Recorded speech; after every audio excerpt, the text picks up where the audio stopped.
Телефонмен YouTube каналды біз қалай ашамыз? Мысалы біз YouTube'тың өзіне кіретін болсақ, бұл жақта настройка бөлімінде ондай жаңағыдай канал ашу деген еш нәрсе жоқ.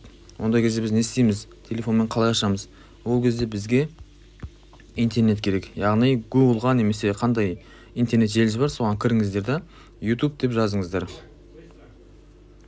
YouTube деп жазған кезде осындай бет ашылады. Ішіне қарай кіретін болсаңыз, бірақ телефон сияқты кіріледі.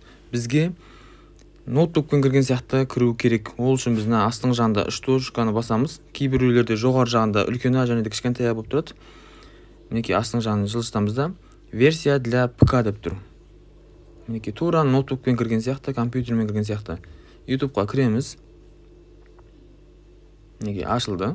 Кәдімгі компьютермен кірген сияқты. Каналымыздың үстін басамыз да астың жағында настройка деген басамыз. Мінекей управление каналами дейді.